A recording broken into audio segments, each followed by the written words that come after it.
last year. And he posted his video, and it's got a really good feel for what it's like, except because he's recording from his phone, it seems less crowded than it normally is, because you're not recording when you're in a ton of traffic. You're recording when you can pull your phone out. Right, right. Yeah, a lot of people's pictures don't really, I feel like, represent. It's really in the towns when you know. Yeah, exactly. When everything screeches to a halt and you have to walk. Yeah. And the new writing vocabulary, writer on, writer off. So important. Well, now we've got 8. We're getting there. We got Leo. Pardon? Leo just joined. I don't know if he can hear us. Oh yeah, I can hear you. I guess I should turn off this one here. Well, I like your hat. I liked your hat, Richard. Yeah, well, I'm kind of blue. You know, the light. You know, my the light on my the light from on my desk was making me blue. Oh. I have myself down here on 2, so I'm trying to get rid of one of them. I'm in my basement next to my 3D printers, which I carefully made sure are not running because they are very loud and annoying. Okay, press leave meeting. Okay. All right, so let's see. That out of the way.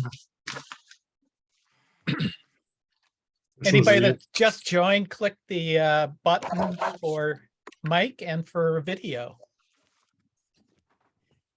One more. Hello. Hello. Oh, So I'm recording this for the people who told me they could not attend. Yeah, now I look like a criminal. Better. So Barb, you tell us when to start. And You can start anytime it's recording. all right, I guess I'll start now. So basically, in this session, my name is Gary Elfring, and I run the meetup group Let's Ride. And I've ridden RAGBRAI 8 times, I think. I'm beginning to lose track, not as many as a lot of other people. And so we'll talk a little bit about what RAGBRAI is, what it's actually like to ride on RAGBRAI, what the camping is like, what are the costs, how and where and when do you register, and what kind of equipment and training do you need. So that basically is a summary of what's going to happen here. And RAGBRAI, which is a wacky name, stands for the Register's Annual Great Bicycle Ride Across Iowa.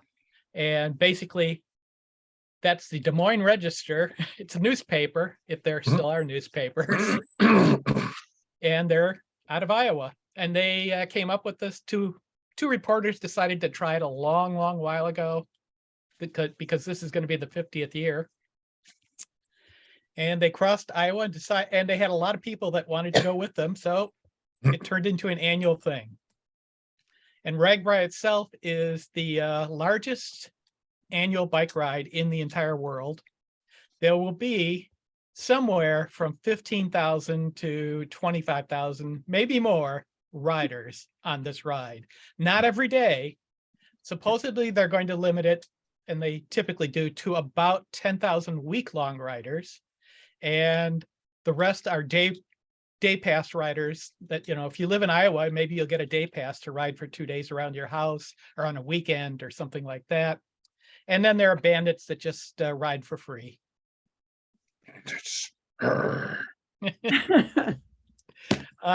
This year it starts on Sunday, July 23rd, and it ends on Saturday, July 29th.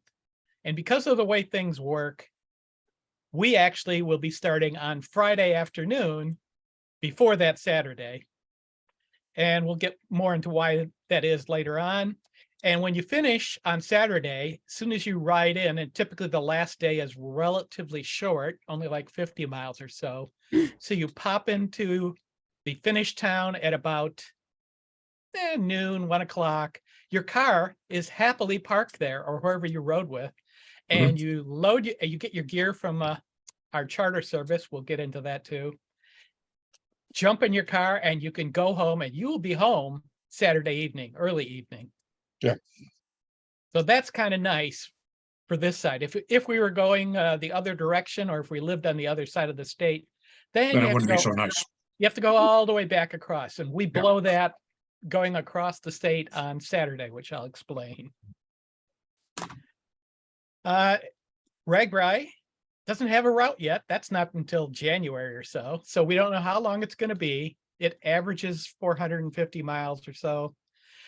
Typically, the rides that I've been on been like 425, 450. They're in that neighborhood. And you have not only distance, but feet of climb, because there are a lot of hills in Iowa. And hills count, especially when you're from Chicago and you're used to flatland. And you go through a lot of towns, and every town in the entire world of Iowa is built on a river, it seems. And that's at the bottom of a hill, which means you happily coast into the town. And when you leave, you pedal uphill. Can I interject something here? Sure.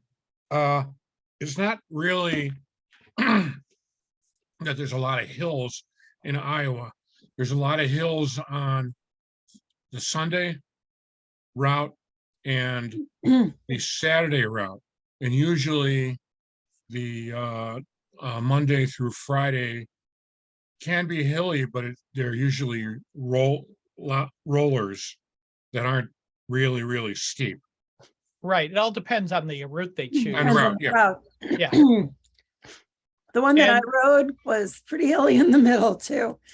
But you get really nice maps that show you the entire route for each day, and each day is on a separate map.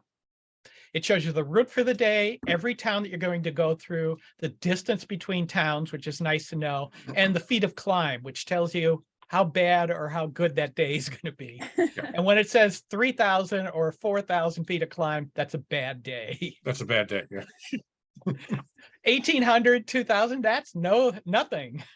Yeah, I mean, because it could be, like the century that they had this year was maybe 105, 110 miles. I didn't do it. I only did the 50, but I think it was less than 2,000 feet, the century that they had.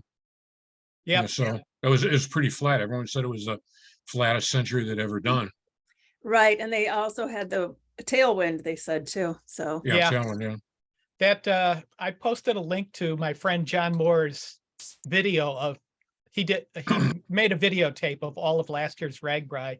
He averaged 17.6 miles an hour for that 100, and that is moving. yeah. Okay, on RAGBRAI, you're everybody's sort of divided into like 4 different groups. There will be week-long riders, and everybody has to wear a wristband. You'll put that on at the start, and it never comes off your wrist until you come home and cut it off. And they are classified by color.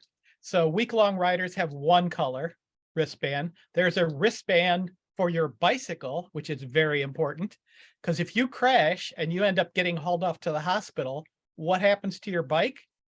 RAGBRAI picks it up. They find it on the side of the road. Yeah. They have a number on it. And they go, hey, that belongs to so-and-so. We'll drag that over and find him somewhere or another. It ends up at the finish town if you are Yeah. completely lost. So you can get your bike back. Mhm. Also good.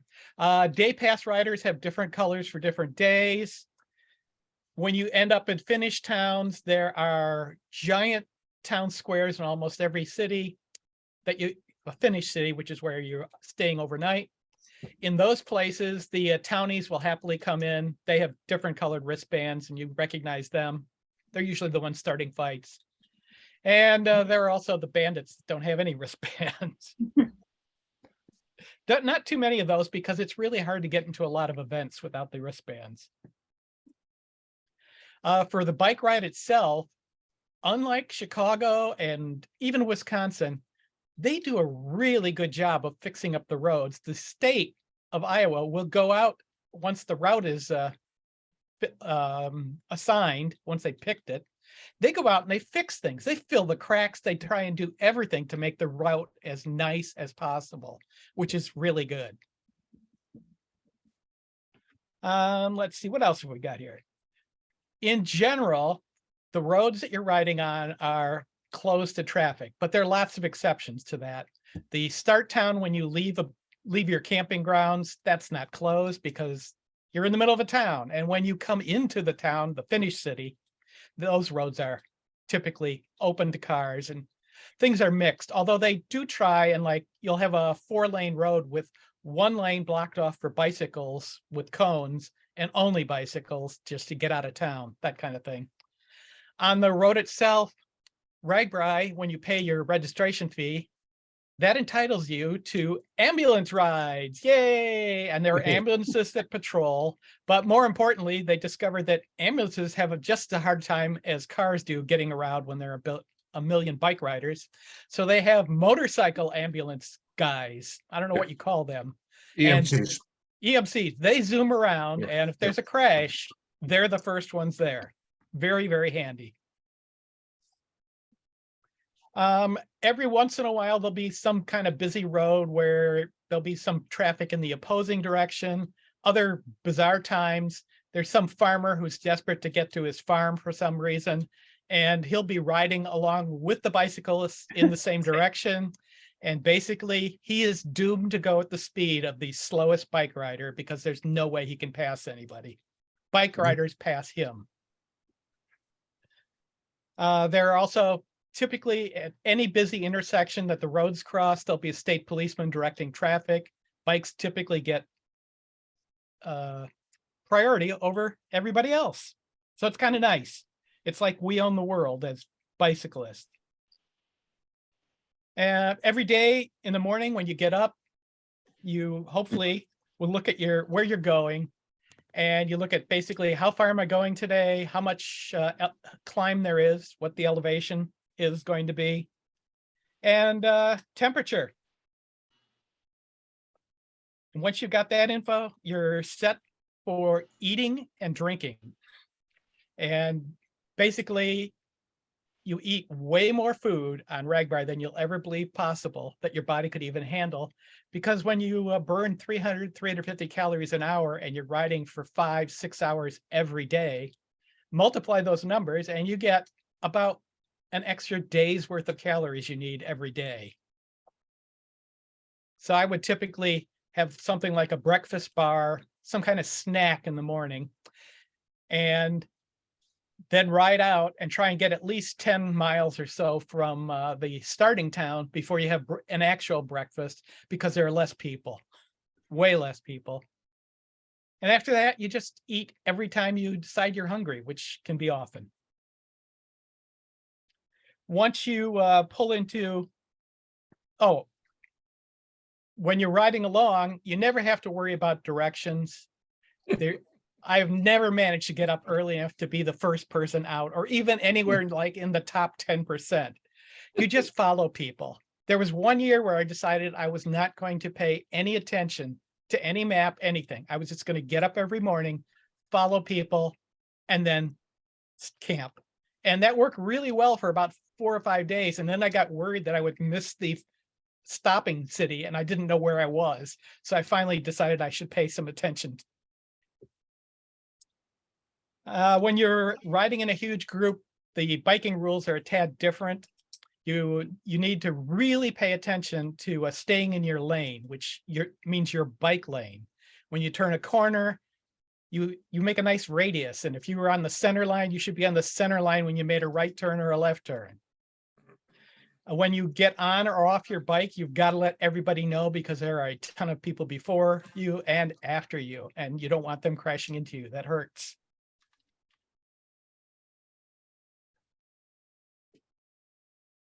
Let's see. There's food for sale everywhere along the Everywhere. route. And the food vendors in general only take cash. For other places along the route, like their bike repair shops all over the place, they take credit cards. And now in the bigger towns, some of the vendors and food vendors will take credit cards. But on the road, I would say you better have some cash or you're going to be starving to death. There are also water fill stations in any of the real towns that you pass through. Like if you go through a corner town with a population of 10, it won't have one.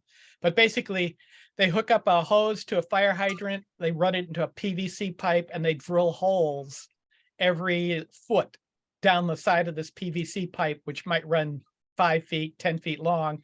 And it just squirts out water continually, and you just run up and put your water bottle under it, fill it back up. And usually because it's warm out, you dump your hot water out and get some nice cool water. There are also a lot of people playing music, so be used to that. Maybe you can play music yourself. Any questions? Okay, as you're riding along, eventually you're going to get towards your finish city. And in the finish city, we are going to use a charter group, which we'll get to in a second after this. But at the finish city, you'll start seeing signs posted that have weird little initials on them and arrows. And those are for charter groups, and they tell you where to go. So you just look for your particular charter group signs and start following their arrows, and eventually it'll dump you out at your charter group. And the charter group will have a nice place to camp. And the first thing you'll do typically is you're hot and sweaty. And when you want to set up your tent, you're going to get hot and sweaty again. So what I always did, pull into camp, find a spot, get my bags, lay my bike down, put my tent up because that makes me hotter. The charter group has a tent shade. They have ice drinks and chairs. You go sit down for a few minutes, rest, have a nice cool drink, and then you worry about finding showers with somebody else. So you can all go in a little group. Once you finish with your showers, you end up back at the charter group campground. You'll try and go into the town for most nights because that's where all the food is and the music venues, parties, whatever. So you go into town. There typically are 3 ways. Either it's close by and you can walk there. Sometimes it's not so close and you bike there. And other times it's so far away that the town offers a shuttle bus, which usually are free. And when they're paid, people get really pissed. But tell you, isn't that the truth? I don't want to pay $3 to go downtown to go to food vendors that you're getting a ton of cash from. Yeah. And after you finish dinner, you can either stay for the music, although you'll soon find that your bedtime is no longer 11 o'clock or midnight. It moves up to 9 o'clock or so. So you go back to your campground, and there'll be a bunch of people you can smooze. The tents will still be up, and there'll be some chairs you can sit down, have a nice time, and then eventually retire to your tent and get your gear laid out for the next morning, because the first thing you do in the morning is get dressed. And At the washroom. Yeah, at the washroom. You're definitely correct. That was my very first thing. Go to the washroom, get your gear packed back up in your bags, get your tent down into the bags because your gear has to go on the truck. And that means you've got to have everything you need with you and your bike ready to go. And once your gear is on the bike, you're set to just start off again. And this just repeats every day for 7 days. Short days are really nice and long days not so nice. Yeah. Any other questions? Any questions? All right, for camping, we use a charter service. There are lots of different ones. There's one called Pork Belly that everybody's heard of. Yeah, I use pork bellies. They are pretty expensive, and you're fairly well isolated from or it seems like you're isolated from the events that are happening around. We're using OOS, which is Out of Staters Charter Service. They are less expensive considerably by like a third. I mean, they cost a third of what the other ones cost. And what do you get out of your charter service? Well, first off, on Friday, let's go back to the start of RAGBRAI. We're going to show up late Friday afternoon or early Friday evening in the Finnish city in Iowa. The charter service will be there, and they will have a camping area set aside. You show up, you take your bags. Oh, and on another thing is on bags. If you're on RAGBRAI itself, you're only allowed a single duffel bag. It can weigh 90 pounds, but who wants to carry a 90-pound bag? If you're on the charter service, they don't want any bag that weighs more than 35 pounds. You want to have 5 bags, they're happy to have 5 bags. That's way better than one 90-pound bag. So I'm getting lost here. The charter service on Friday, you go and you take your bike to them. They'll take your bike and they put it onto a truck Friday night. If you don't want to camp Friday night and you can show up really, really early Saturday morning, like by 7 a.m., you can bring your bike in that day. They take the bikes away. You don't ever have to worry about it. You have your gear packed, all your gear packed up in your bags. There'll be air-conditioned buses with power. You take your gear, you put it underneath the bus, and you get on the bus itself, and they take you across the state, which typically takes a good 7 hours or so. When you get to the Finnish city, they drop you off at their charter campground. Your bike is there waiting for you, and you set your tent up, and there's a big bike expo there, which has a ton of stuff for sale. And it also has really nice free laminated day maps of the ride, which I always try and get a copy of.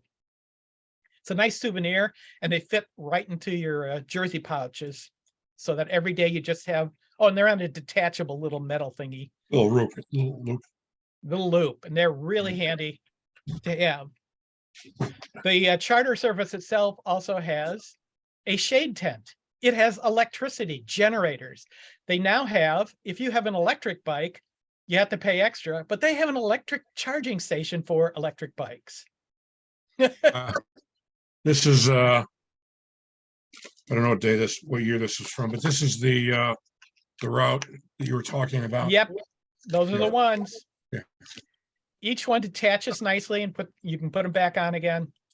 And they're laminated so they don't get wet or sweated through. So the charter service has a shade tent. They've got chairs. They have ice drinks. They typically, when they can get licenses from the Finnish towns, they have beer. Last time I was there, it was one beer was $3 or 2 beers for $5. And they also do beer cards. You pay them $20 and they just do punches. They have iced tea, every kind of ice drink. If they don't have what you like to drink, you just tell them and they go and get it. The very first time I went on with them with my friend John, their beer consisted of Miller Lite and Bud Light, and we refused to drink it and said, this is dreck. And the next day, there was no Bud Light or Miller Lite. It was all craft beers. Because the kids that are running it make money, and they know how to make money, satisfy the customers. So they got electricity. They have bike pumps, air pumps. So you never have to worry about carrying one of those with you. Let's see what else. You can also, if I remember, you can also pay them extra to do other things, right? Yeah, they'll set up your tents. They'll take down your tents. Although you might have to train them on how to set it up the first time. And last year, the OOS charter service has now made it one of their missions is to be as close to a swimming pool as is possible. And last year, out of the 7 days, they were at swimming pools for 3 out of 7 days. That's cool. And that is way better than a shower, because you get to go to a pool and you shower in their showers as just part of going to the pool. And then you get to swim in a nice pool until you get so cold that you have to get out. So let's see. If you want to know what RAGBRAI costs, early registration, which is November 15th through March 1st, is $175. After that point, it's $190. If you're worried about shelling out all that money, your early registration is refundable except for $25 up until April 1st. So you can register if you right away for RAGBRAI and still get all your money back, or except for $25. Driving a car to the Finnish city, the Finnish cities have parking fees to park your car there in a special long-term parking thing, which they supposedly patrol. And that typically costs, but we don't know what it's going to cost this year, somewhere between $25 and $75 for the week. This year, if you were parked in the remote location, I believe it was $50 or $75.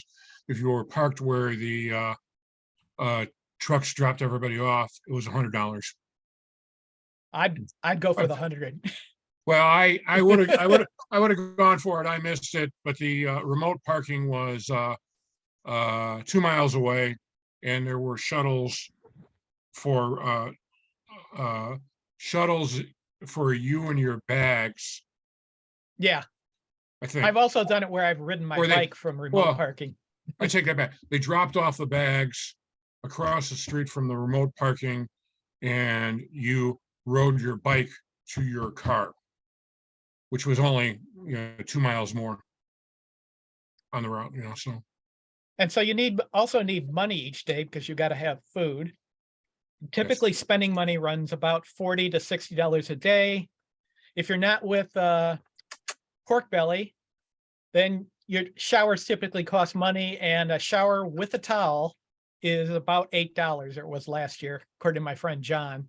And while you need to bring a towel with you, because every once in a great while there are a set of showers that don't have towels, and it's very bad not to have one. I have a microfiber one, and it really sucks as a towel. I'd much rather rent one of their towels for $1 for the day and then throw it away, give it back to them. Hey, Gary, do we register as a group or just everybody on their own? I'll get to that in a minute. Okay, I'll shut up. No problem. Let's see. I mentioned before, food vendors typically want cash, especially on the road. They're not doing credit cards out there.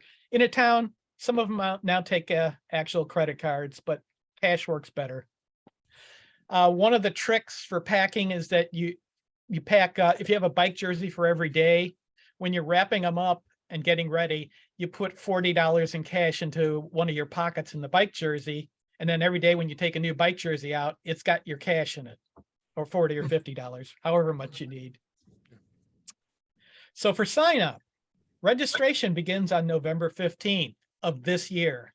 And because it's the 50th annual ride, it seems like it's going to fill up fast because they seem to be pretty strict about only 10,000 week-long riders.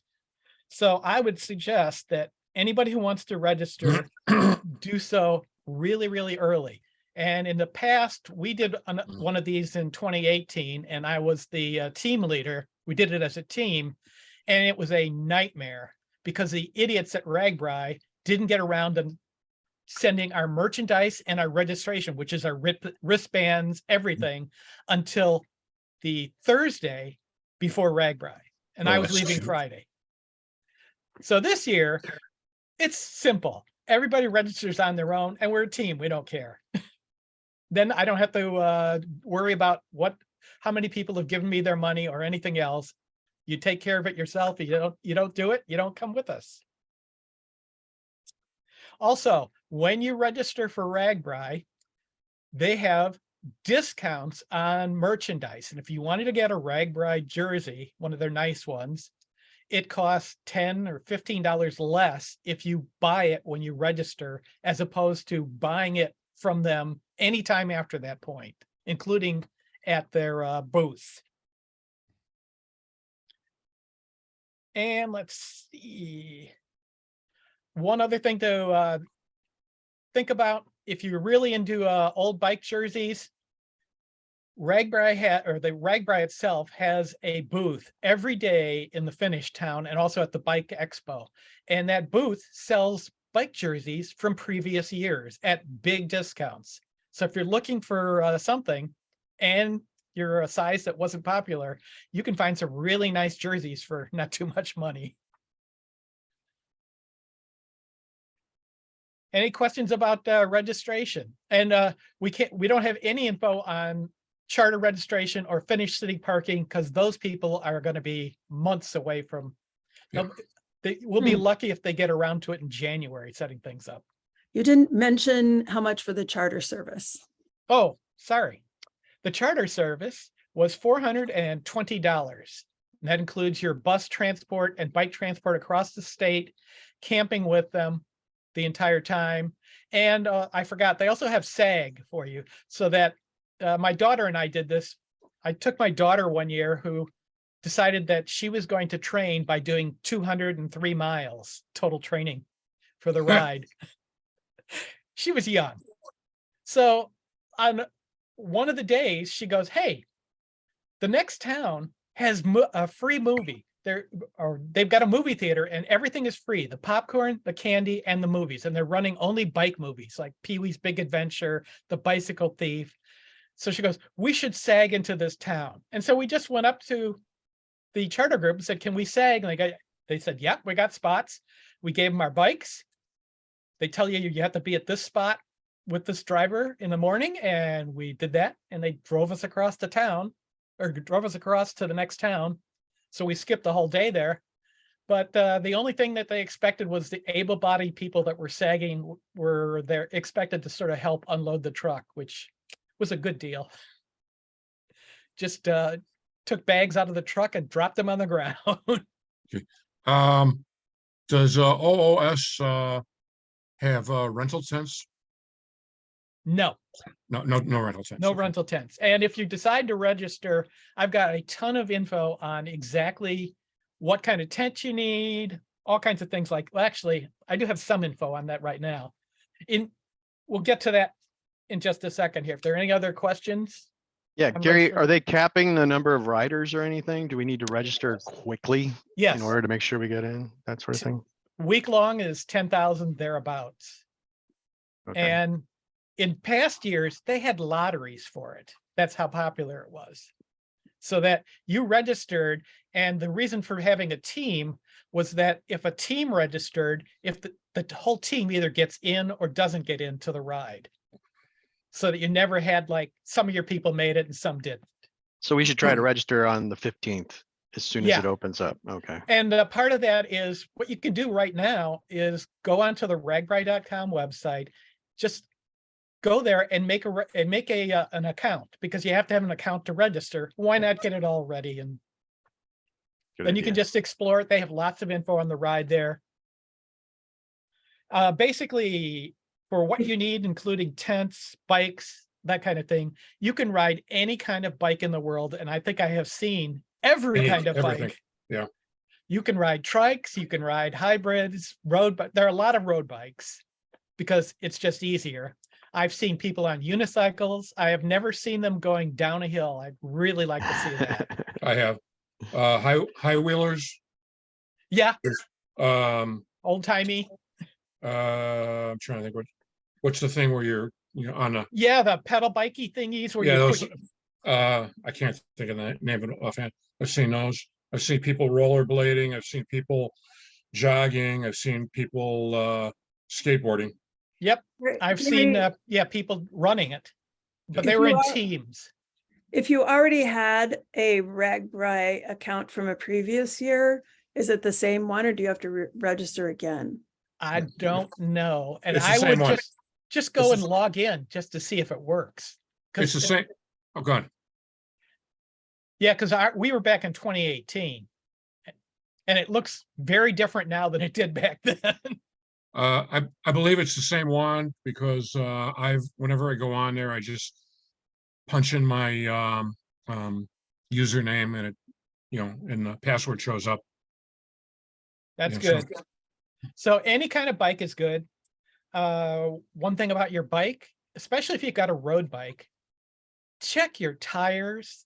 The tires actually wear out. And on a road bike, really nice road bike tires that cost like $80 new, they got like a life of 2,000 to 3,000 miles, and that is not much. So make sure that they're in good shape, because good tires typically don't get flats.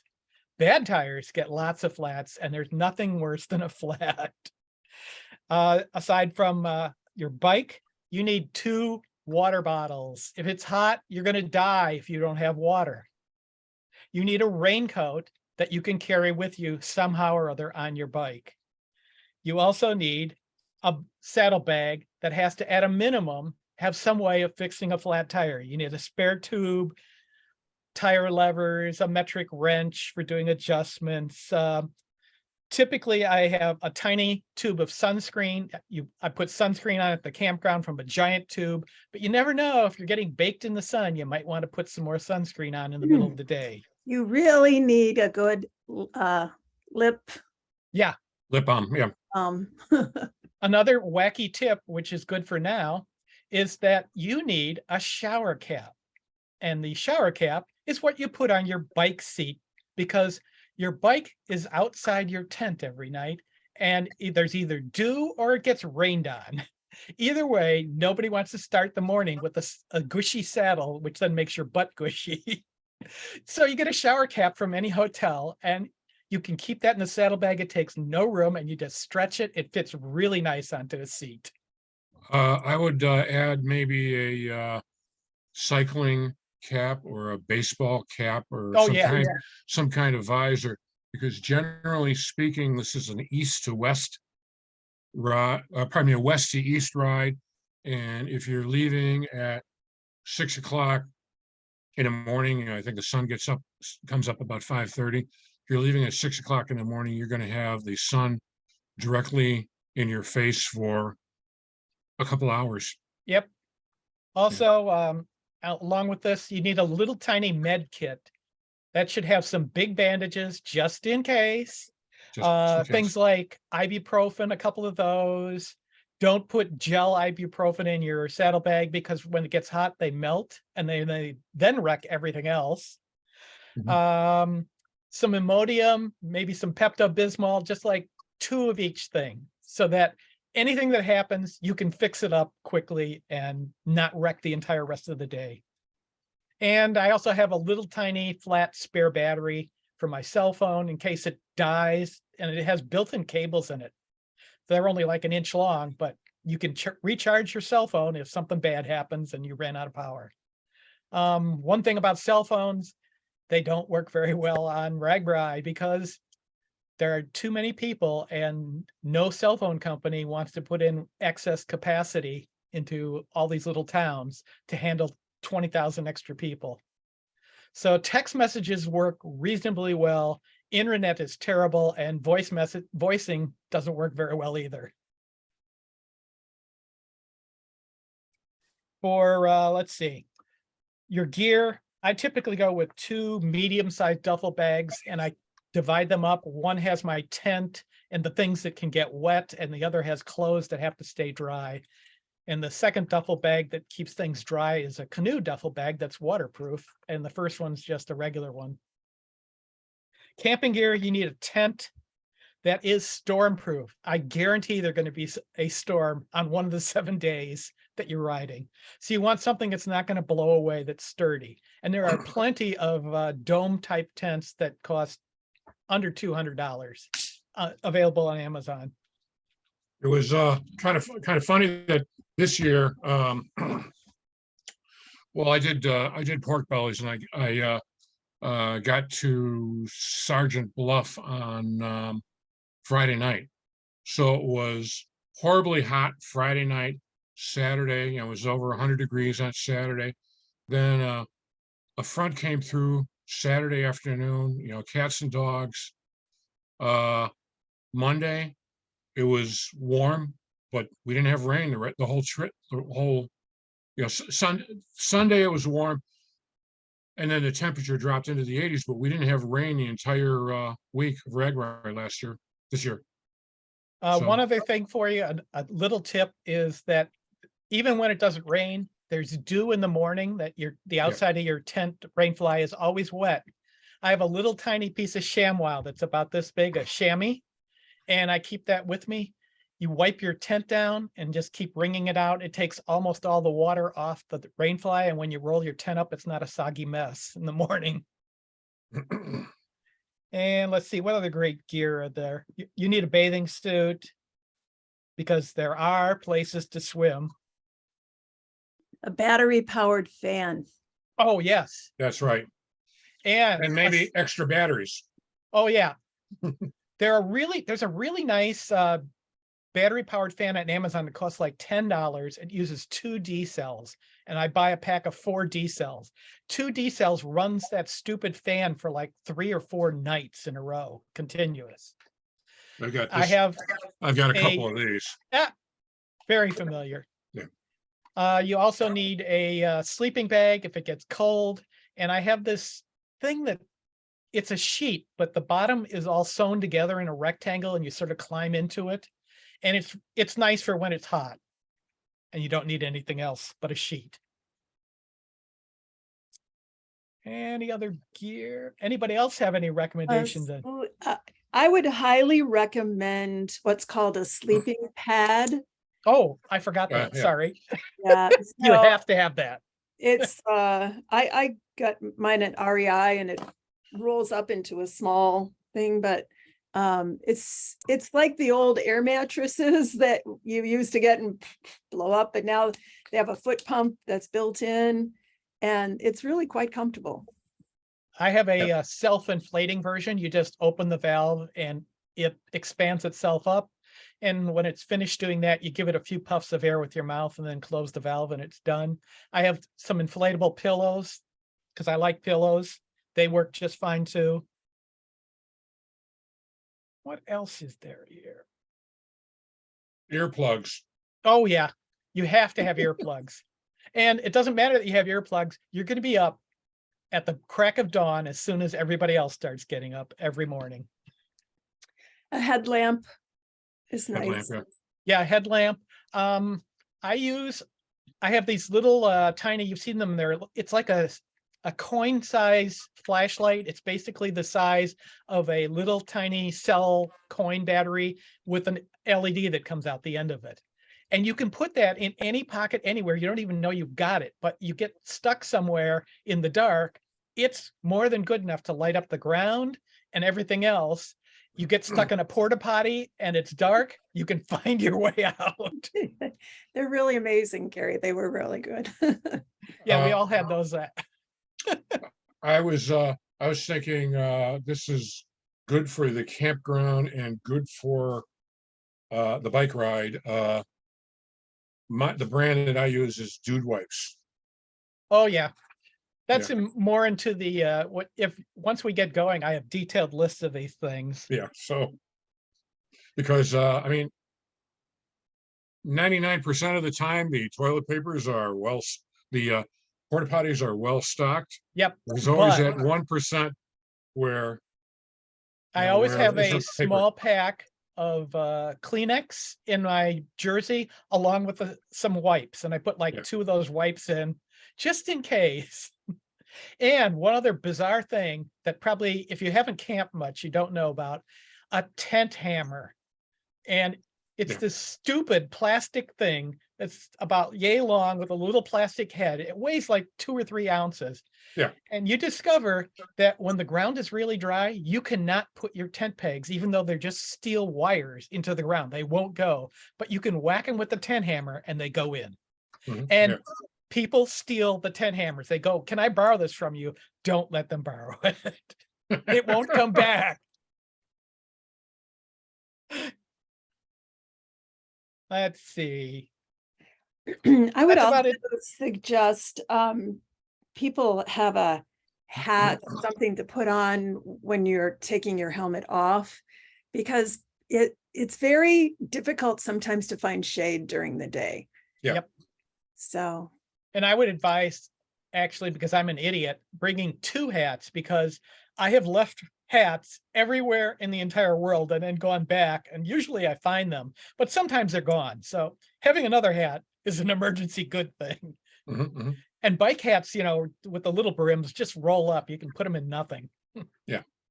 I'm sure you got this on your list somewhere, but make sure you have your medical insurance card or Medicare card. Oh, if you yeah. got it.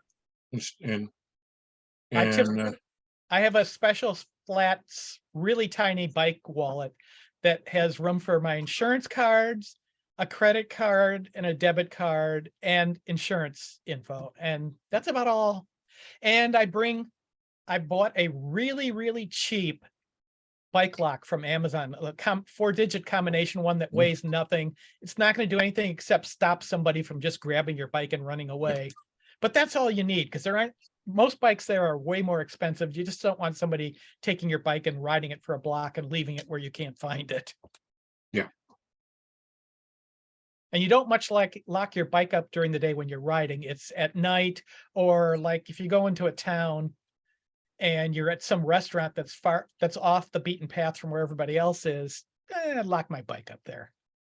yeah, I usually, well, because I'm riding a trike, I don't need it to lean it up against anything, but I usually just throw a lock on it anyways.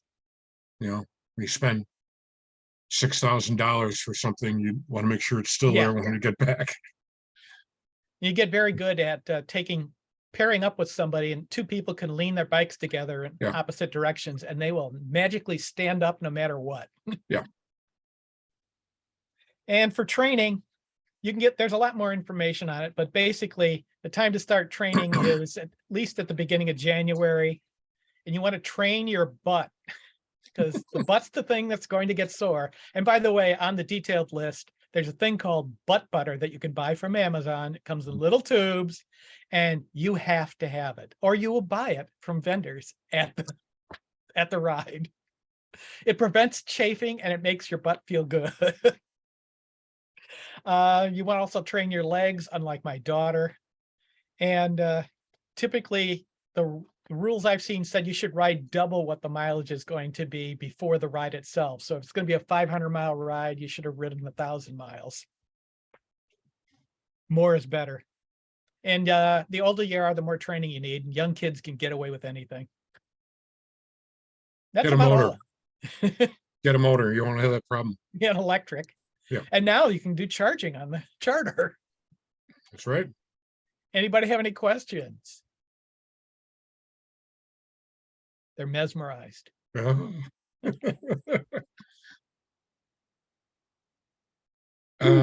other thing, or just a comment, that it's not realistic to think that we would all ride together in a group of 10,000 people.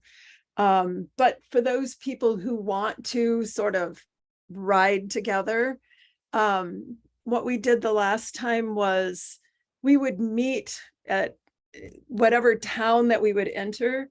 We would stop, whoever got there first would stop at the sign that says whatever the town is and population or whatever, and that would be our meeting place each time. And then we'd sort of be together while we were in that town, for sure, but not necessarily riding. Most of the time that worked. One day we lost each other one day, but almost always it worked for us. Yep. And there were 7 of us, I think, and we broke up into like little groups. There were 2 or 3 or 4 of us that rode at the same speed. And we stuck together most of the time. And then there were some people that knew they were slower. They just wanted to go at a slower pace and they did their own thing and everybody was happy. Yeah. And the cell phones, as far as trying to communicate with somebody, you can't bet on even sending a text message to somebody and it getting there, in the next 2 minutes. It might be the next 30 minutes or the next hour and a half. Yeah. And that was the problem. That one day we tried texting and we got the text several hours later. Yeah. But I mean, that's sort of the way our trip to France, we broke up into smaller groups. I mean, it's sort of natural that way, that people tend to go certain speeds as far as riding. But, if we want to actually meet up for the towns, we have a plan. Frozen. Froze. Now you're back. Yeah, but we did make the rule ahead of time. Stand below the sign that is the introduction to the town. That's a good way to find people. Yeah. Well, I'd like to do the charter, OOS with you guys. I don't know whether I will or not. Like I said, I've always done pork bellies, or I did Bubba the first year. I like having a charter where I'm renting their tent, so I don't have to take it down, put it up, whatever. But I usually go by myself, so I would like to actually see people I know, and not by accident. Yeah. All right. Well, the Briefly. last time I did put up my tent and take it down. This time I'm going to pay them to do that. So I'll pay extra to do that. Because I mean, I love camping. And I'm good at putting up tents and taking it down. But when I get done with the ride, I want to just get a shower, find something to eat and relax, Well, plus, you get in, it could be 80 degrees, it could be 100 degrees. Yep. And wherever your tent's going to be, there's going to be no shade, when you're setting up the tent. And my past experience when I didn't do pork bellies was finding a shower was probably the hardest part of the ride. I've waited for Well, over an hour and a half for a shower. That's the other thing that OOS does is they're usually in an area where there's, shower trucks and everything. A lot of times they're by pork belly, and Yeah, we 'cause use pork the pork bellies- bellies. Yeah, pork bellies has their own trucks. Right. Oh, shower trucks. There was one day when I had to wait a while, and that's because there were, several shower trucks, but some of the charters had just sort of rented some of them just for their people. And so it actually, but that was only once. Most of the time it was reasonable amount of time, and the shower trucks are really nice, actually. For Some people of them. that aren't familiar with shower trucks, they've taken a semi and they hook a fire hose to it. There are gigantic heaters that heat the water, and you go up a stairway to the front of the truck, and there are shower stalls on both the left and the right sides as you walk down the length of the truck. And there are, I don't know, 10, 14, some even number of shower stalls, private shower stalls. There's a curtain in front of each one, a place to take your clothes off, and then you go into a little tiny booth and you take your shower. And it's actually really nice. You also And- need waterproof sandals or something. I never let my feet touch the ground in the showers. Yeah, and as far as pork bellies goes, they sanitize the shower stall after each use. And yeah, I mean, so you got a clean shower stall in there and stuff. Yeah, I mean, I don't know that happened, but I never was in a dirty shower. Well, I've So. been in the other type of shower truck. That's where the shower areas run the length of the trailer, and you would have showers on this side, and you would have a common changing area and bench on this side.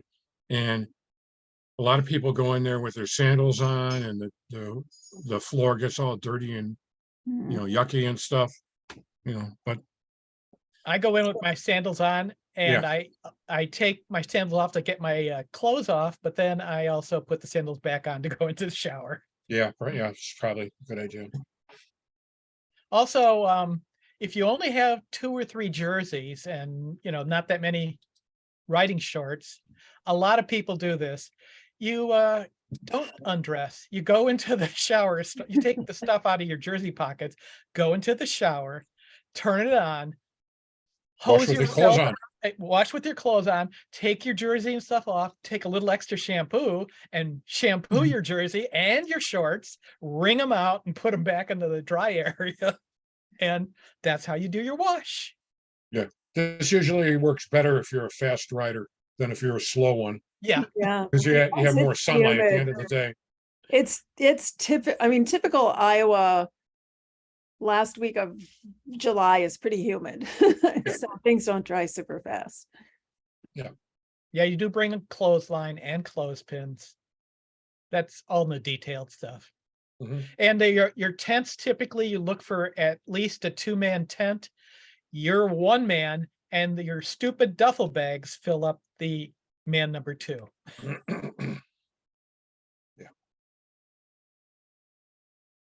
That's it. That's it. Any questions? So looking forward, November 1st, 15th. 15. November 15th. I hate the fact that they don't announce it until till Yeah. the end of January. Yeah. But you said if you back out, it's You get, $25 fee. that's it. Yeah, I can afford that. Yeah. And it was like, it's $75 early registration and $175 and $190 later. So Well, I want to do it. So I have a question. This is Christine. The tents, I'm gathering, I joined late, so they're on on this charter, right? They're carrying that tent, or do you have it on your bicycle? no, they carry everything. On your Okay. bike, you try and carry nothing except your raincoat if it's a rainy day, and no Okay. raincoat if it's not. And then you always have to have a saddlebag with, I can repair a flat tire. Because Okay, somebody will repair your flat tire if you're a female, but they're going to be pissed if they have to supply the inner tube. Well, okay, those Air Force riders, they'll stop for Yeah. guys too. okay. So the next question is then, if you're going to the truck to get your tent to set it up, are you all tenting in the same general area? Yeah, the charter has a private camping area. Oh, That's just okay. for the charter people. Okay, Yeah. And we typically have a little bit more room than in the regular camping. Plus, the charter wants you to have your gear broken down into at least 2 duffel bags, whereas Okay. in regular RAGBRAI, they want you to have it all in 1 bag that weighs so much you can't lift it. That's ridiculous. It makes it easier for them. Yeah, but okay. And the charter that you're going with, it's not the pork bellies, it's something else. Right, it's OOS because they only charge OOS. Okay, 420, and pork bellies, last time I looked, was like 1,100, something like that. I think by the time I got done with the insurance and renting the tent, it was about $1,200 or $1,300. Yeah. And the bus was about $1,300 for pork bellies. Yeah, and the OOS charter, the 420 includes the bus across the state and Mm. camping with them. Electricity, shade tent, which is really nice. okay. Chairs, That's very generous of them. Yep. they make money. Yeah. Well, it's more money for beer, right? Mhm. And they have beer, typically have beer, sometimes wine even.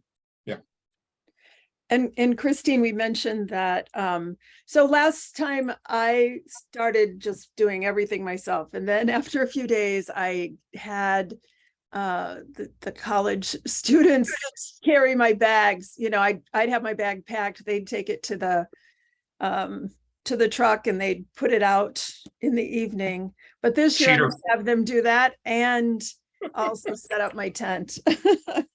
Cheater. Extra for it, but it's worth it.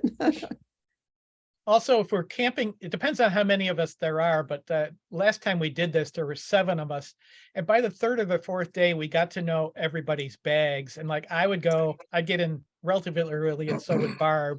And we'd get things set up, and then we would go typically and drag other people's bags that were in our group and sort of lay them out to claim an area for them. So we were all near each other.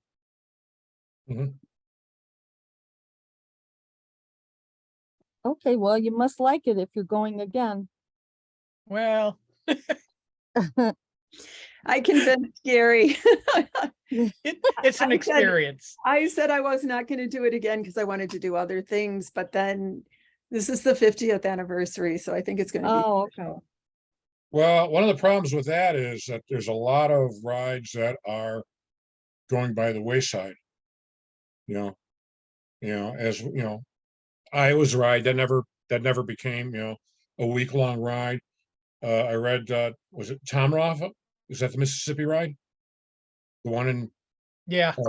that they're not gonna have that for 2023. And I know there's a few other rides, I can't think of them offhand, that have had trouble getting volunteers, so they're in trouble. The Give It the Illinois ride was camping and motels. Now they're just doing motels. I've So, done pedal across Wisconsin the last 2 years, and they're only in hotels, but Yeah. that was really nice when you have your own hotel room. Yeah, I know. Nice. So, Any more questions? PC's iPhone. hello. So Hello.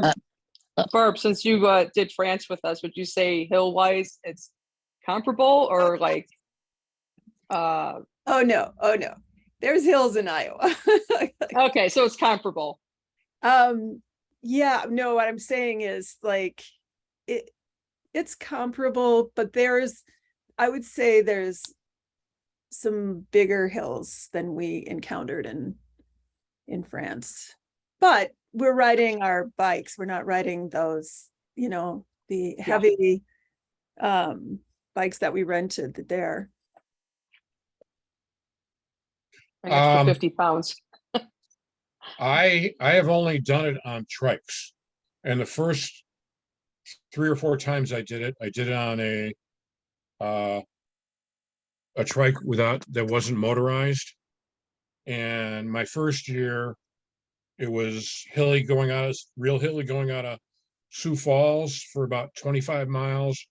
And the last 25 miles going into, I think it was Dubuque or Davenport, it was like a 2-mile. Dubuque's Potter Hill. Yeah, Potter Hill. I mean, it was like going up like that for 2 miles. And I mean, a lot of people walked. I was on a trike. I didn't have any.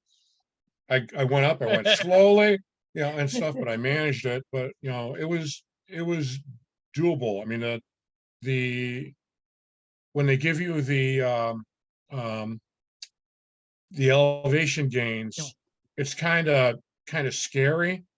But you have to remember that you're going to start here, go up to here, and then for like 5 days you're going down like that before you go back up on the last day. So it's really really not that difficult if you're training. If you could do a 75-mile ride, 75-mile day, you shouldn't have any problems with it. And worst comes to worst, you get on a sag wagon if you get tired. Right. And the thing is the other thing is the wind. You just never know. That's One other thing I forgot to mention, if you can take any bike you want on this, and I've seen people on every kind of bike. The older the bike you take with you, the harder it is to get it fixed if something bad happens. And I was on a ride where a woman that I was riding with borrowed a bike from somebody that was like 45 years old, and it worked perfectly, except she broke a chain and she had to sag into the finish town. And I think she had to sag the next day while they tried to find a chain that would work on her bike. And then it was like $100 for a chain, which she didn't have. So they gave it to her anyway. They put it on and said, well, try and pay us someday. Can you hear? Yeah, if Can you hear? I'm sick. Can you hear me though? We can hear something. yeah, PC, we heard PC. Yeah. I'm sick. I'm sick. I am here and listening. I'm just sick. So, and I can't figure out how to get this video to work right now. But oh man, my voice is worse than I thought. Actually, I'm sitting here listening. Okay. Oh God. Oh, and Barb mentioned the wind. I'm one of the few people, I think, these days that still has aero bars on my bike, which in the wind are wonderful. But if you are going to get aero bars, do not get them a week or 2 weeks before the bike ride. It takes like months to learn how to ride on them correctly and not crash into somebody. And there's so many bikes on the road. It's probably not a good idea to be on the aero bars to begin with, because there's not really a lot of open space between you and the rider in front of you So in the morning anyways. I have a question. Oh, I can barely talk. So I think I heard you say that it would be like 75 miles a day. Is that what you said? Is No, that what you said? I said if you can, by the time July rolls around, if you can do a 75-mile ride, Right. you shouldn't have any problem doing RAGBRAI. I mean, it doesn't have to be it doesn't have to be in Baraboo, or in the Dells, a real hilly area. But if you can sit on your saddle for the time it takes you to do a 75-mile ride, you shouldn't have any problem at all. Yep. So the thing is, when we rode in 2018, I think we averaged around 65 miles a day, something like that, in that neighborhood. But that doesn't mean you get on your bike in the morning and you ride 65 miles, because the Sure. reality is about every 15 to 20 miles, you go through a pass-through town that is lined with vendors, sort of like going, if going to a fair, food vendors on either side, and you have 12 to 15,000 people going through this town. You have to walk your bike through the towns. So, you ride 10 to 15 miles or so, then you're walking for a while, maybe stopping to get something to eat, then you ride another 15 to 20, and that's the way it goes for the day. So Mhm. it's not like what you do for training, if you're riding for 30 to 60 miles at one time, you're actually riding longer for at that time period than you would during the day at RAGBRAI. And if you didn't catch it at the very start of this, registration opens November 15th. It is, since it's the 50th anniversary, we think it's going to sell out fast. There are only 10,000 week-long passes.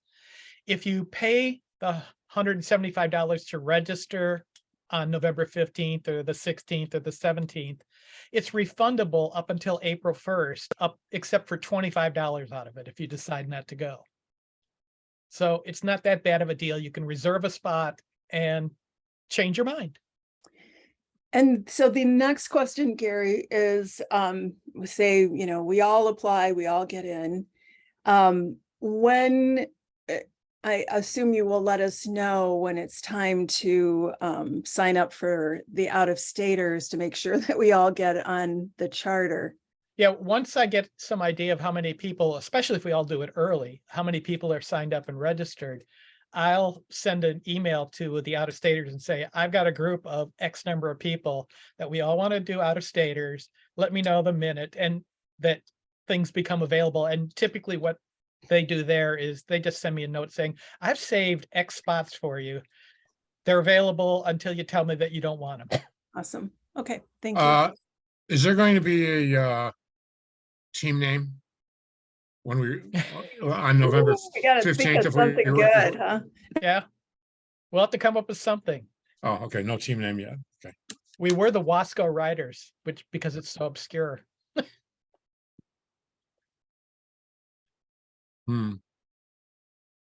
That's a job for somebody else in this group. Come up with a great idea for the name. Well, we used to do, I don't know if anybody ever took this name, but a couple of us in the Wheeling Wheelmen, we used to call ourselves Team Gravity because we were all over 200 pounds. So Team Gravity, where the thrill is all downhill.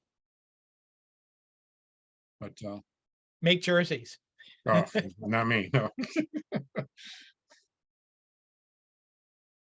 Okay, anybody else with a question?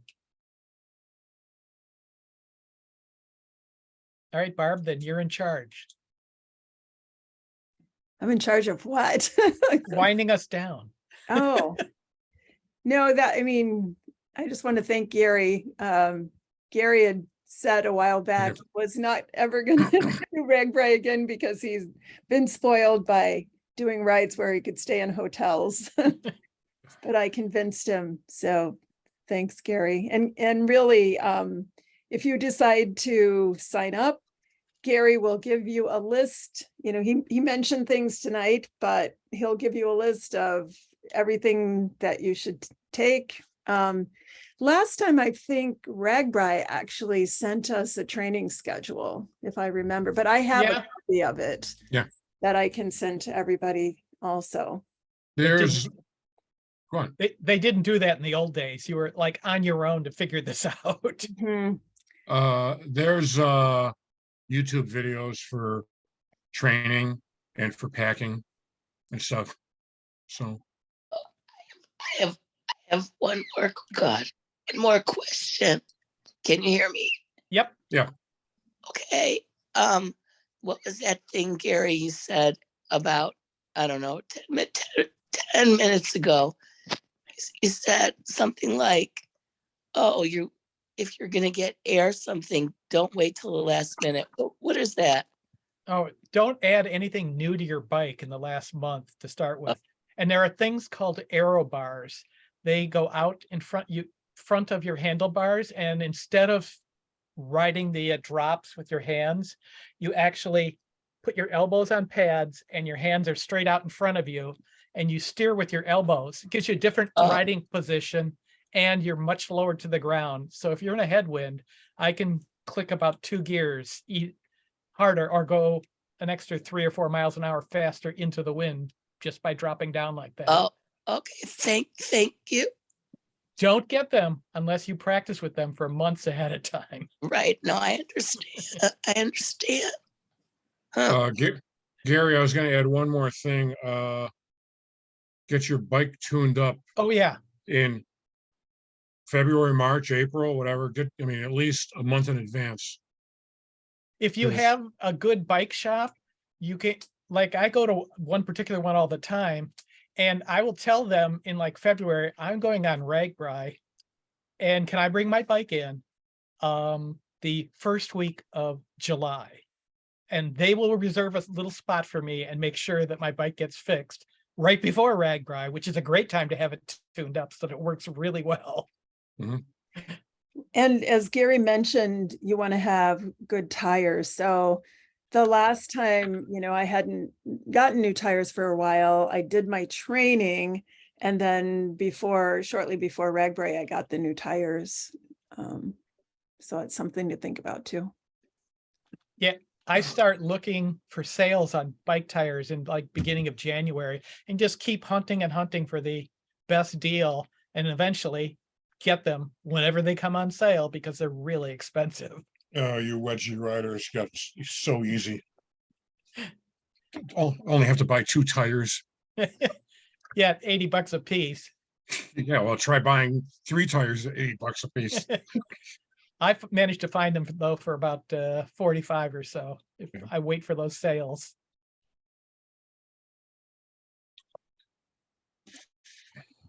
All right. Anybody have any other questions for Gary? So the big question is, how many people are still interested? How many we scared? Well, you're scared. I'm planning on doing it unless they throw a schedule of 7 centuries at us. Because No, 50th, who knows what it's going to No, be. no. So last year I was following everything, and they mentioned that they did the century partially in memoriam, right? And they were afraid of it in some ways, but like you said, that particular day, they knew it was pretty flat. Yeah. They knew that most riders had never done a century before. And also they ended up having the tailwind. But they said that, so in the past, for those of you who don't know, there's always a day where there's an optional loop, so you can do a century if Century, you yeah. want. Optional. Optional. Yeah, so it's like the regular, we'll say 60 miles or whatever, but then they put in an extra loop for people who want to do a century. Whereas last year it was part of the route, but they said they're not Yeah. going to do that again. Good. Knock on wood, because I remember it was before I started doing RAGBRAI, before 2010. They had one year where they were going to, discourage all the partying that was going on. So they had like 5 or 6 days that were mandatory centuries. Not for me. So The first time I did this, one of the training things that I found said that RAGBRAI is going to be the hardest thing you'd ever done in your life. And they were correct on one level, but not on the way I thought. I thought it was going to be like impossible to do. And not what they actually meant was, you've never done this amount of physical exercise 7 days in a row in your life. So that's why true. it's the That's hardest. true. Yeah. It's something you can easily do when you see the people on this ride and what they're riding. the variety of shapes and sizes. Yes. How's he going so fast? Yeah, exactly. Except for like Potter's Hill or whatever the name of that hill was. I can't remember. And of course that one year going out of Sioux City or Sioux Falls or whatever it was. The steep hills on Hilly 100, they're shorter, but they're much worse than anything on RAGBRAI. I went up Sunday, I went up something that was a 22% grade.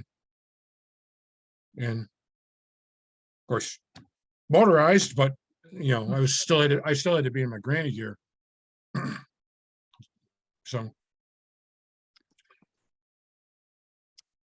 That's it. that's it. Maybe. All right. Thanks, everybody. Thank for coming. you. Thanks for having us. Thanks. Thanks, Gary. Thank you Gary all for and coming. Barb. Thank you. Bye. Thanks, Barb. Bye. Bye-bye.